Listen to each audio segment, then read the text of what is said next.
4 हम स्टार्ट करते हैं और देखते हैं इसमें क्या है। देखिए इसकी स्टेटमेंट ये है, if A B C D ई।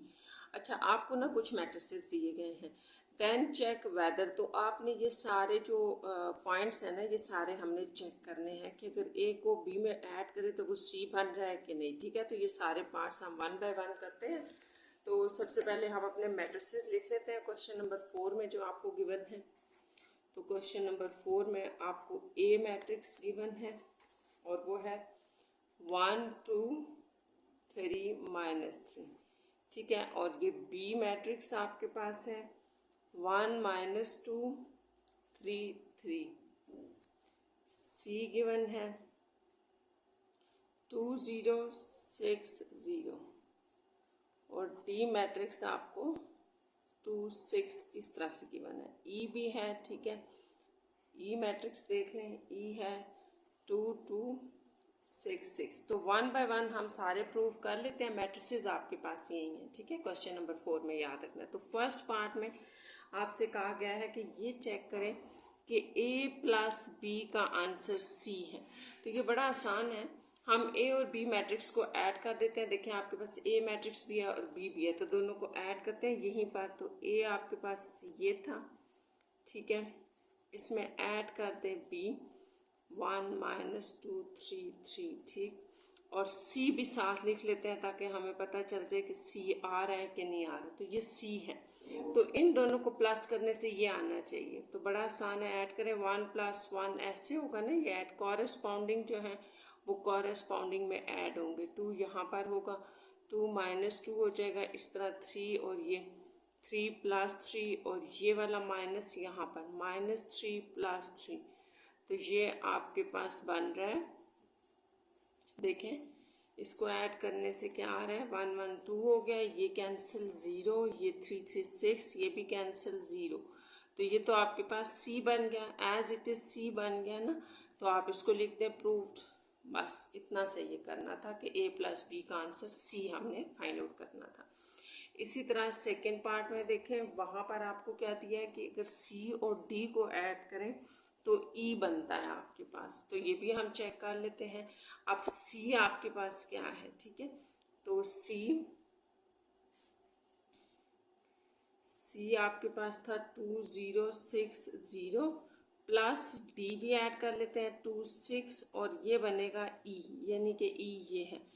तो सबसे पहले तो आप ये देखें स्टूडेंट्स कि आपको याद है हमने देखा था कि जो भी आपके पास एडिशन या सब्ट्रैक्शन होती है उसमें हमारे पास मैट्रिक्स का ऑर्डर सेम होना चाहिए। तो इन दोनों का तो ऑर्डर ही सेम नहीं है, इसका मतलब कि इनकी जो एडिशन है वो पॉसिबल नहीं है। ठीक है, तो इसका मतलब है कि C + D जो है is not equals to E। ये E के इक्वल नहीं हो सकता क्योंकि इनकी तो एडिशन ही पॉसिबल नहीं है। ठीक है, तो इसमें ये कंडीशन बनेगी। यहाँ मतलब आपसे पूछा गया था कि वेदर क्या आपके पास ये बन रहा है या नहीं बन रहा। ठीक है, तो यहाँ पर आप या फिर यूँ लिख लें, यहाँ पर थोड़ा सा रीज़न भी लिख देते हैं कि order of C is not equals to order of D। So addition does not possible। तो जब एडिशन ही पॉसिबल नहीं है तो फिर C + D is not equals to E। तो ये आपका इसका आंसर होगा। नेक्स्ट हम देखते हैं इन्हीं का थर्ड पार्ट। बस आपने ये याद रखना है, क्वेश्चन नंबर 4 में था वेदर के आपके पास वेदर ये कंडीशंस सेटिस्फाइड हो रही हैं कि नहीं हो रही। तो ये हमने बताना है, ज़रूरी नहीं है कि आंसर यही हो। ठीक है, देखें जैसे मैं आपको बता रही हूँ, क्वेश्चन नंबर 4 में था ना कि अगर आपके पास ये मैट्रिसेस है देन चेक वेदर ये वाली कंडीशन सेटिस्फाइड हो रही है कि नहीं। अब ये सेटिस्फाइड होगी, ये नहीं हुई हमारे पास। तो नेक्स्ट हम चेक कर लेते हैं, 3 वाली है। इसमें है कि डी में अगर आप डी ऐड करेंगे तो ये ई के इक्वल होगा। तो ठीक है, डी देखें क्या है आपके पास 2 6 है, ये +2 6, और ई आपके पास 2 2 6 6 आ रहा है। तो ये एडिशन तो पॉसिबल है, आप एडिशन कर सकते हैं क्योंकि दोनों के ऑर्डर सेम है। तो ये कॉरेस्पॉन्डिंग में ऐड करें, 2 + 2 हो जाएगा, 6 में 6 ऐड हो जाएगा। ठीक है, अब आप देखें एडिशन तो पॉसिबल हो गई, लेकिन आपके पास जो है वो दोनों मैट्रिसेस इक्वल नहीं आ सकते, क्योंकि इसका ऑर्डर और है, या आपके पास इस तरह से आ रहा है, इसका ऑर्डर और है, ठीक है। तो ये दोनों आपस में इक्वल नहीं है, ऑर्डर के लिहाज से भी नॉट इक्वल आ रहे हैं, और एडिशन जो है वो एडिशन पॉसिबल हो गई थी, ठीक है, इन दोनों की। तो आप इसको लिख सकते हैं कि order of both matrices are not equal. Also elements भी डिफरेंट हैं, ठीक है, एलिमेंट्स आर डिफरेंट,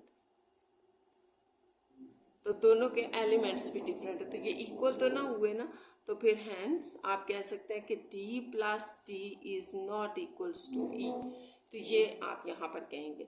इसी तरह से 4 पार्ट में आप देखें, 4 में क्या था, e minus D is equals to C, तो इसको भी देख लेते हैं। e मैट्रिक्स अब आपके पास क्या है, ये था आपका e, इसमें से माइनस कर दिया हमने d, तो इनकी तो सब्ट्रैक्शन ही पॉसिबल नहीं होगी, ठीक है। तो c कैसे आएगा, c भी नहीं आ सकता, ये c है, तो इन दोनों की एडिशन सॉरी सब्ट्रैक्शन पॉसिबल नहीं है, ठीक है। तो यहाँ लिखते हैं as subtraction of e and d is not possible, so e minus d is not equals to c, तो ये c e minus D c के इक्वल भी नहीं आ सकता, क्योंकि इन दोनों का तो ऑर्डर ही सेम नहीं है, इसका ऑर्डर और है, इसका ऑर्डर है, तो फिर सब्ट्रैक्शन पॉसिबल नहीं है। आपने जैसे देखा था ना कि एडिशन और सब्ट्रैक्शन में दोनों का जो है वो ऑर्डर सेम होना ज़रूरी है। तो ये 4 पार्ट हो गया, साथ ही हम इसके, ये हमारा क्वेश्चन नंबर 4 कंप्लीट हो गया। नेक्स्ट चलते हैं क्वेश्चन नंबर 5 पे। 5 की स्टेटमेंट है, taking matrices A B from question 3। Question 3 से कह रहे हैं कि ए बी की मैट्रिसेस ले ले, verify the commutative property of matrices with respect to addition. With respect to addition commutative property हमने मैट्रिसेस की लिखनी है, तो ये लिख लेते हैं कि क्या प्रॉपर्टी होती है, और क्वेश्चन नंबर 3 से आपने मैट्रिसेस लेने हैं। तो क्वेश्चन नंबर 5 में जो आपके पास ए बी मैट्रिसेस यूज हो रहे हैं ना, वो क्वेश्चन नंबर 3 के हैं, तो वो पहले हम लिख लेते हैं। मैट्रिसेस हमारे पास ये बन रहे हैं ए, और जो बी था ये क्वेश्चन नंबर 3 से ले रहे हैं हम 10, 8, -8 और 6, ठीक है। तो ये आपके पास ए बी मैट्रिसेस हैं, और कम्यूटेटिव प्रॉपर्टी हम लिख लेते हैं।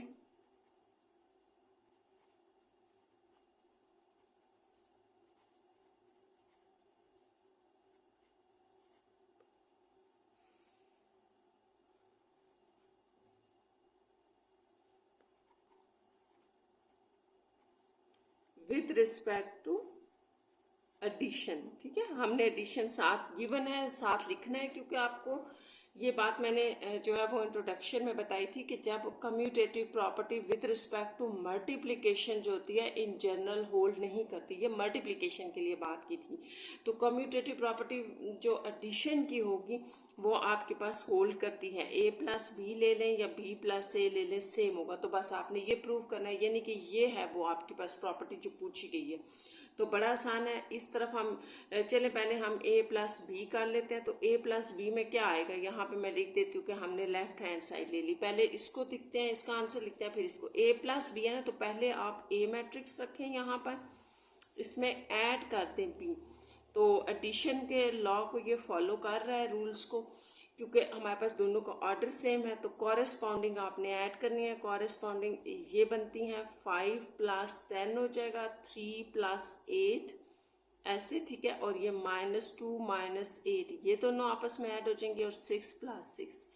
तो इस तरह से ये आपके पास एडिशन के बाद आ जाएगा 15, ये 11, ये -10 और ये 12। तो ये आपके पास आ गया a प्लस बी, ठीक है। अब नेक्स्ट हम राइट साइड ले लेते हैं। राइट हैंड साइड में हमारे पास था b प्लस a। तो ये भी बड़ा आसान है, पहले आपको इस तरफ b मैट्रिक्स रखना पड़ेगा, ठीक है। जो पोजीशन होती है ना मैट्रिसेस के अंदर, मैट्रिसेस की, वो आपने ख्याल रखना कि कैसे है। पहले a प्लस बी था, अब b प्लस a। तो ये अब इन दोनों को हम ऐड कर लेते हैं उसी तरह से कॉरेस्पॉन्डिंग वैल्यूज ये यहाँ ऐड होगा तो 10 + 5, 8 + 3, -8 -2 और 6 + 6। तो ये आपको अब समझ आ गया होगा ना कि कॉरेस्पॉन्डिंग वैल्यूज का क्या मतलब होता है कि ये इस तरह से ऐड होते हैं, ये इसमें ऐड होगा, ये इसमें और ये। तो इसका रिजल्ट देख लेते हैं। ये आपके पास यहाँ चले मैं लिख देती हूँ, ये आ जाएगा 15, ये आ गया 11, -10 और 12। तो अगर आप देखें ये आपके पास B+A था, तो B+A का मैट्रिक्स और ये A+B का मैट्रिक्स दोनों सेम है, ठीक है। तो आप इसको लिख लें, ये 1 है अगर आपके पास, इसको आप 2 बना लें, ठीक है। तो आप यहाँ लिख सकते हैं by 1 and 2 it is proved। क्या प्रूव्ड किया हमने? A+B = B+A, या अदरवाइज आप यहाँ स्टेटमेंट भी लिख सकते हैं कि commutative property of matrices with respect to addition is hold. तो ये आपका क्वेश्चन नंबर 5 था। नेक्स्ट देखते हैं question number 6।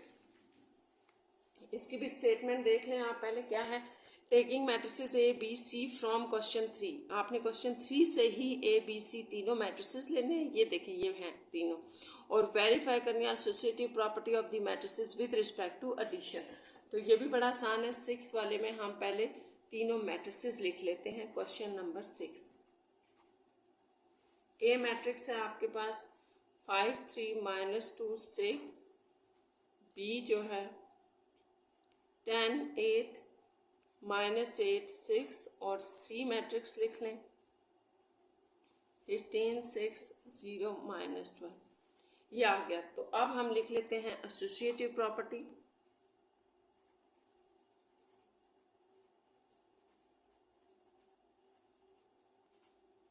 With respect to addition, ठीक है, ऑफ मैट्रिसेस।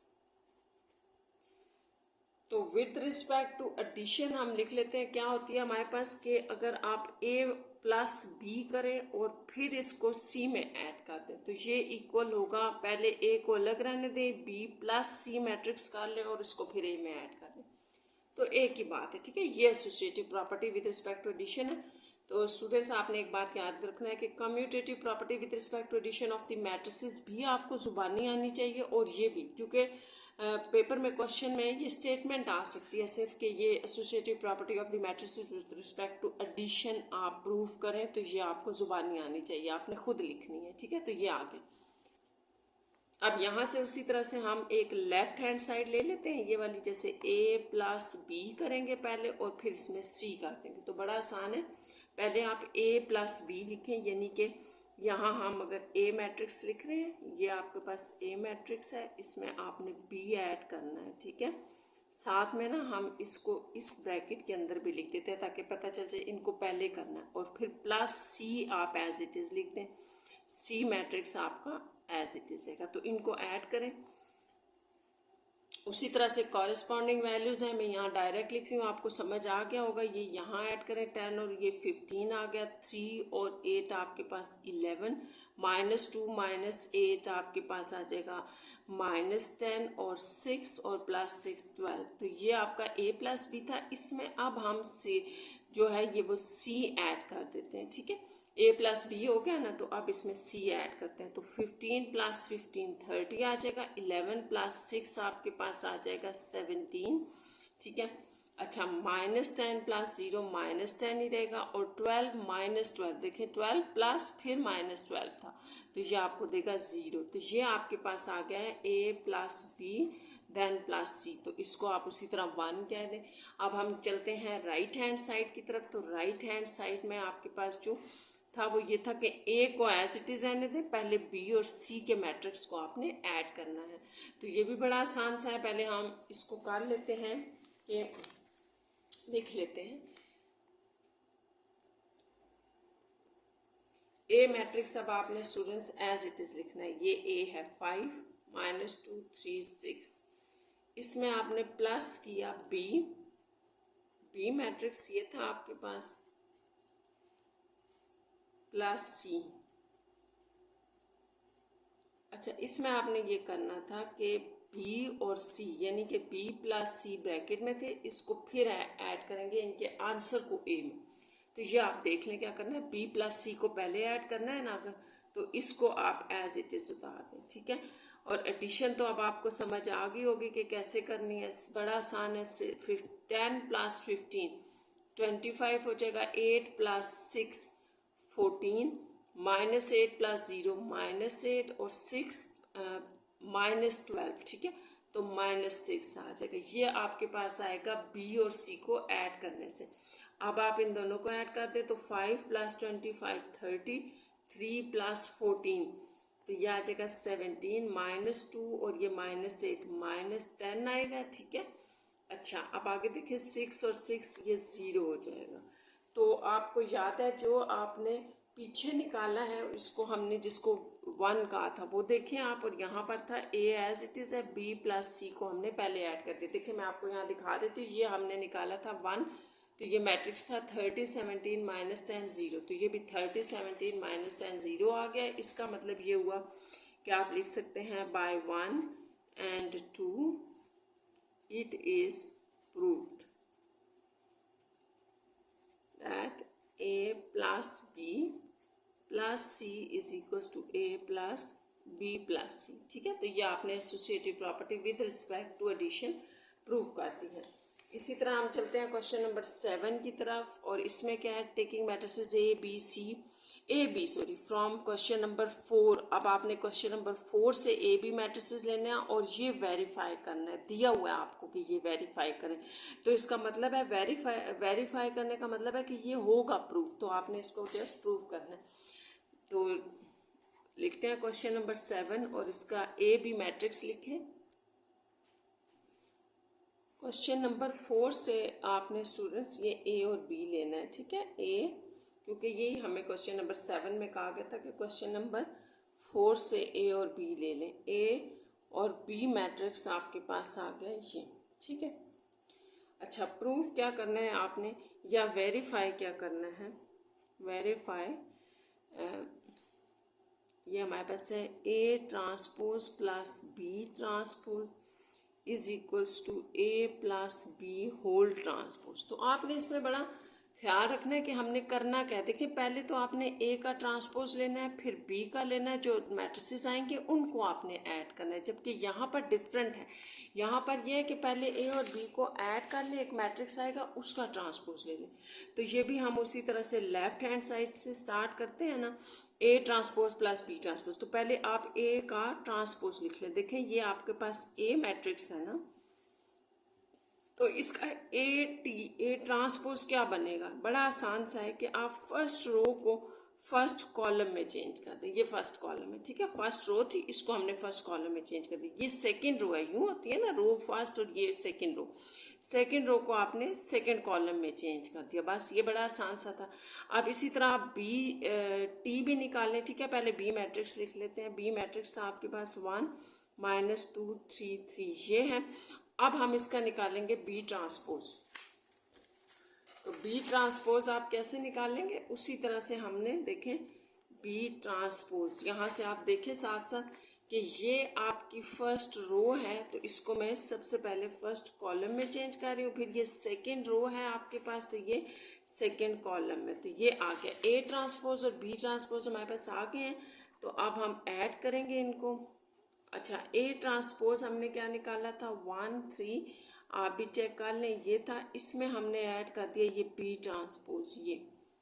तो यहाँ पर उसी तरह से आपके पास कॉरेस्पॉन्डिंग वैल्यूज ऐड होंगी। 1 + 1 2, 3 + 3 6, 2 + -2 तो ये 0 हो जाएगा ना, 2 - 2 होगा, -3 + 3 ये भी 0। तो ये आपके पास आ गया ए ट्रांसपोज बी ट्रांसपोज, ठीक है। यहाँ पर हमने वही जो है ना कॉरेस्पॉन्डिंग वैल्यूज आपस में ऐड की हुई हैं इस तरह से करके, तो ये आपने खुद भी देख लेना है, आसान सा यूँ हो जाएगा। अच्छा, अब नेक्स्ट जो ये तो हमारे पास कर दें इसको 1। अच्छा, अब आप राइट हैंड साइड ले लें। राइट हैंड साइड में था कि ए प्लस बी मैट्रिक्स को पहले ऐड करें, फिर इनका ट्रांसपोज लें। तो ये भी बड़ा आसान है, पहले हम ए प्लस बी कर लेते हैं। तो ए मैट्रिक्स हमने लेना है, तो ए मैट्रिक्स था आपके पास ये, ठीक है। इसमें आपने ऐड कर दिया बी ऐसे। तो अब यहाँ से आपके पास कैसे होगा 1 + 1, ठीक है, ये यहाँ ऐड हो रहा है 2, ये 2 यहाँ ऐड हो रहा है, 2 माइनस 2, ये तो 0 हो गया ना, +2 है, ये -2, 3 + 3 ये आ जाएगा 6, -3 + 3 तो ये भी हो गया 0। ये आपके पास आ गया a + b। ये तो a + b आ गया। अगर आपने a + b मैट्रिक्स का ट्रांसपोज लेना है तो बड़ा आसान है कि आप अपनी फर्स्ट रो को फर्स्ट कॉलम में चेंज कर दें, सेकेंड रो को सेकेंड कॉलम में चेंज कर दें। तो इसको चेंज कैसे करते हैं याद रखना है। जैसे ये फर्स्ट रो है ना आपकी, तो फर्स्ट एलिमेंट पहले आएगा, सेकेंड वाला दूसरे नंबर पे। इसी तरह ये सेकेंड रो में ये फर्स्ट एलिमेंट है, इसको आप ऊपर रखेंगे और ये नीचे, ठीक है। इस तरह से चेंज करना होता है। अब अगर आप इसको देखें, जिसको हमने 1 कहा था तो 1 पे आ जाए, देखें वो भी यही है 2600 और ये भी यही है 2600। तो आप कह सकते हैं from 1 and 2 it is proved that A transpose plus B transpose, ये हमने प्रूव कर दिया। इसका आंसर जो है वो A + B के होल ट्रांसपोज के इक्वल है। तो यही आपने क्वेश्चन नंबर 7 में करना था, ठीक है। नेक्स्ट हम देखते हैं क्वेश्चन नंबर 8 है। ये भी बहुत आसान सा है। इसमें देखें कि क्या है, फाइंड द मैट्रिक्स जी आपने फाइंड आउट करना है। जैसे इस पॉइंट में सारे में आपको यहाँ जी दिया गया, मैट्रिक्स की फॉर्म में है ये कुछ, ठीक है, फ्रॉम दीज क्वेश्चन। तो आपने जी फाइंड आउट करना है, इनको सॉल्व करें, सिंपल। यहाँ पर भी है तो ये हम कर लेते हैं सॉल्व इनको। देखें बड़ा आसान सा है। देखें जैसे आपने जी फाइंड आउट करना है ना, तो बस जैसे ये बिल्कुल उसी तरह है जैसे आपके पास कोई इक्वेशन होती है और आपसे वो उसमें किसी वेरिएबल को फाइंड आउट करने के लिए कहा जाता है, तो आपने उसको क्या करना होता है, सेपरेट करना होता है। तो यहाँ पर भी हम यही करेंगे। ये है आपके पास -5z इज इक्वल्स टू √5 और फिर इसको आप यूँ लिख लें √45 और √5। ये आपका क्वेश्चन है। अच्छा, जैसा मैंने आपको बताया ना कि आपको इसको सेपरेट करना पड़ेगा। जो चीज़ आपने फाइंड आउट करना है ना, उसको सेपरेट करते हैं। तो उसको सेपरेट करने से पहले हम एक स्टेप करेंगे। ये जैसे 4 है ना, यहाँ स्केलर मल्टीप्लिकेशन हो रही है। 4 आप इस मैट्रिक्स में अंदर दोनों से मल्टीप्लाई कर दें। इसी तरह √5 को दोनों से मल्टीप्लाई कर दें, ठीक है। तो देखते हैं क्या आता है। यहाँ पर 4 मल्टीप्लाई करने से 5 4 सा 20 और ये यहाँ भी मल्टीप्लाई, यहाँ पर भी, तो 40। ये आ गया स्केलर मल्टीप्लिकेशन हमने सिंपली किया है। इसी तरह ये यहाँ मल्टीप्लाई, ये यहाँ।